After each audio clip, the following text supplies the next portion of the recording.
Hello guys! Welcome back to our channel, Team Genovea's Vlog.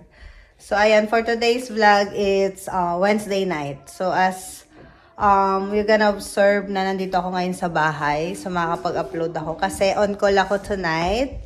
So tinawagan ako ng charge nurse ko kanina na they gonna put me on call. So anytime, pwede nila akong tawagan if they need extra nurse kasi siguro low census. So first time ko ulit on call.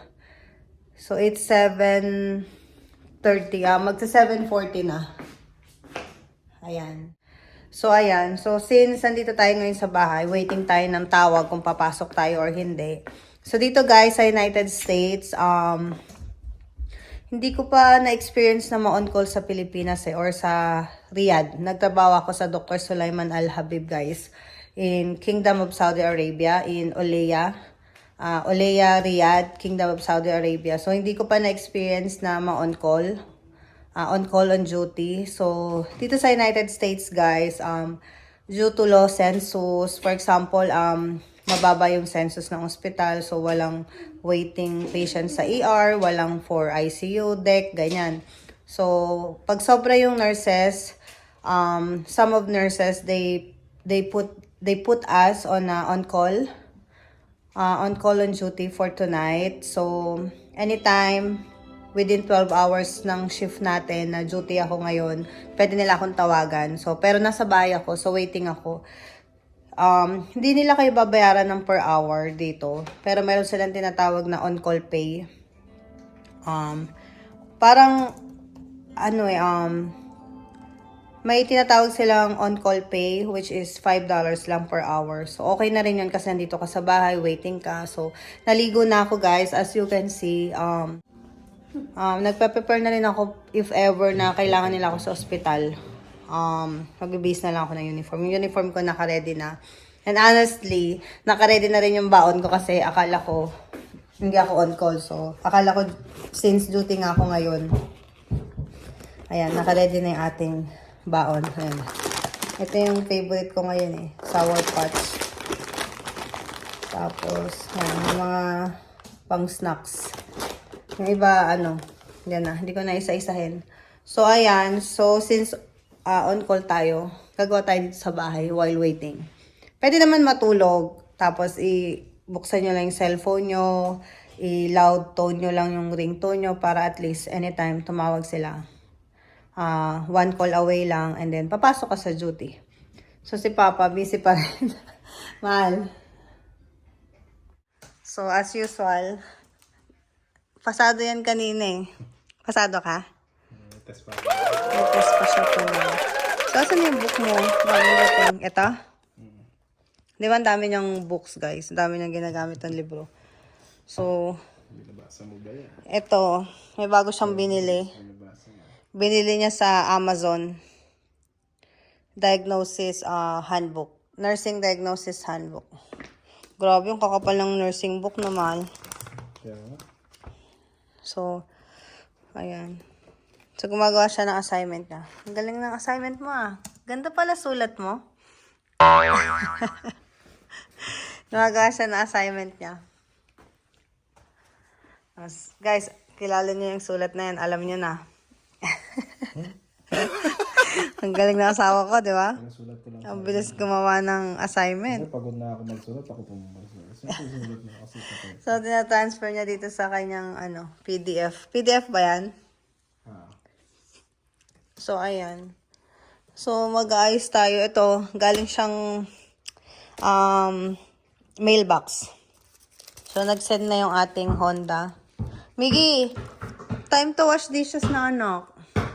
Time to wash dishes na. Naghugas, si Miggy naghugas ng plato eh. Sipag ng anak ko. Helpful to sa amin ni Papa niya eh. Love you. Diba, naghugas si Miggy. Help kita, anak. Tanggalin ko yung mga for dryer na. Para may malagyan ka. Hindi ka na. O sige, ito na lang mga baso.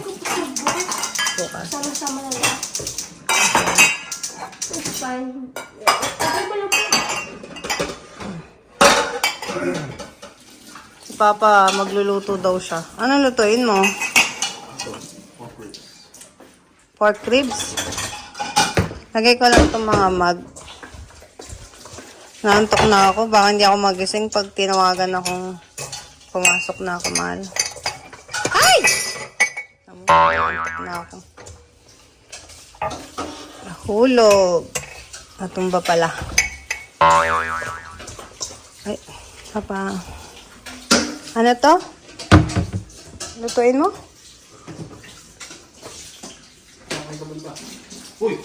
Ayan guys, tinawagan na ako, mahal. Akit na ako ha. So tinawagan na ako ng ospital. Tinawagan ako nung...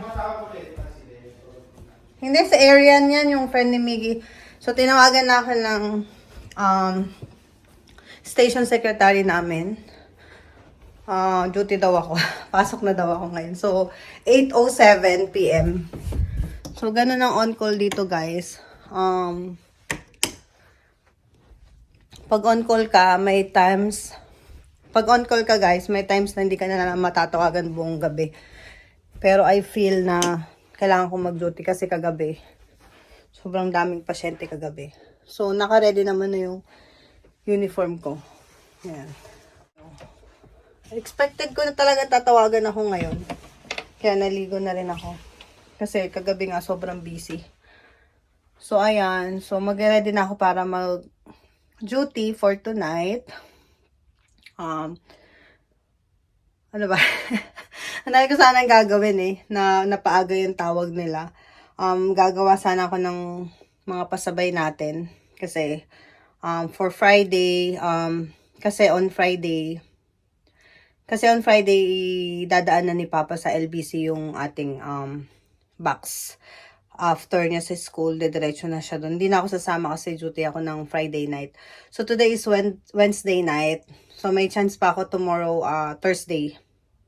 Pag uwi ko bukas galing duty, ayusin ko yung box natin para Friday, 7, 8, 9, February 9, mapadala natin sa Pilipinas yung balikbayan box. So, ayan yung ating vlog for Wednesday night. On call ako pero, ayun, tinawagan na nila ako. So, papasok muna ako guys. Tara! So, ayan guys, naka-uniform na ako. O, diba? Nurse na. So, kailangan natin pumasok kasi on call ako, diba? So, tinawagan nila ako after an hour. So, kailangan natin makarating ng hospital within 30 minutes. So, ayan guys. So, ganito lang ang damit ko guys kapag mag-duty. Hindi ako masyadong maalahas or ma-makeup. And then, ito yung gamit kong pabango. Ito yung favorite ko. Pag gusto ko lagi akong fresh pagpapasok. So, ayan guys. So, mag-end na ako ng vlog. So, ganito ang buhay nurse on call duty. So, anytime pwede kang tawagan within 12 hours ng shift mo. And then, may times naman na for 12 hours hindi ka nila tatawagan pag low census talaga. So, let's see kung meron ng pasyenteng isa pa doon. Kasi may mga triple patients. Kasi may mga triple nurses tayo, sabi nung secretary namin si Anita. So, tinanong ko siya, what happened? Why they put me on call and then they call me right away after an hour. So, yeah, nagtanong lang naman ako and then, at least may, heads up pagdating ko doon. Alam ko kung sino yung pasyenteng hahawakan ko. So, ayan guys, for tonight's vlog, na-share ko lang sa inyo yung on-call experience ko. So, it's been a while na on-call ako. And luckily, tinawagan nila ako as early as 8:10 PM. So, papasok ako ngayon. And then, for 11-hour shift kasi late na ako ng 1 hour. Hindi naman late, I mean, tapos na yung isang oras. So, ayan guys, thank you for watching. And, sana hindi kayo magsawa manood ng vlog namin. And, God bless everyone. Until next vlog. Bye!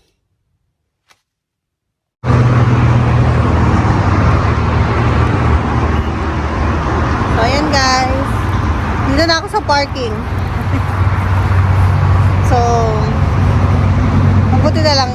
Mabilis lang ako tinawagan. So, ayan guys. So, sinama ko lang kayo dito sa parking. Andito na ako sa ospital. So, until next vlog guys. Thank you! Thank you sa pagsama.